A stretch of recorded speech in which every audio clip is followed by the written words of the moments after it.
સાબરકાંઠા જિલ્લાના પ્રભારી મંત્રી ડોક્ટર પ્રદ્યુમન વાઝાની ઉપસ્થિતિમાં હિંમતનગર નગરપાલિકા ખાતે જનકલ્યાણ શિબિર યોજાઈ।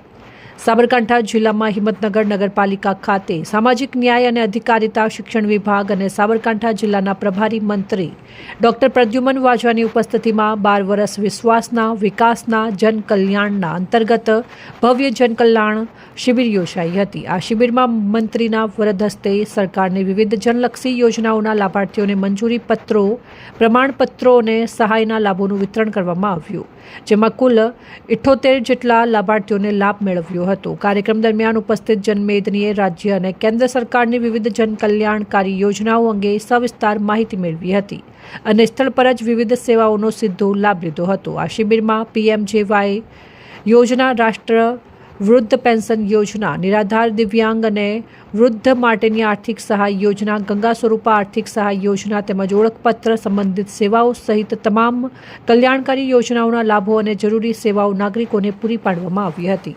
આ કાર્યક્રમમાં જિલ્લા પંચાયત પ્રમુખ રીનાબેન પટેલ, લોકસભા સાંસદ શોભનાબેન બારૈયા, રાજ્યસભાના સાંસદ રમીલાબેન બારા, હિંમતનગરના ધારાસભ્ય VD ઝાલા, પ્રાંતિજના ધારાસભ્ય ગજેન્દ્રસિંહ પરમાર, નગરપાલિકા પ્રમુખ અરુણાબેન કડિયા, જિલ્લા કલેક્ટર લલિત નારાયણ સિંઘ સાધુ, જિલ્લા વિકાસ અધિકારી HP પટેલ, અગ્રણી કનુભાઈ પટેલ સહિત વિવિધ પદાધિકારીઓ તેમજ નાગરિકો હાજર રહ્યા હતા। જેવી ગુજરાત ન્યૂઝ રિપોર્ટર જયેશ ઠાકોર સાથે શૈલેષ પટેલ, જિલ્લા ચીફ બ્યુરો, સાબરકાંઠા।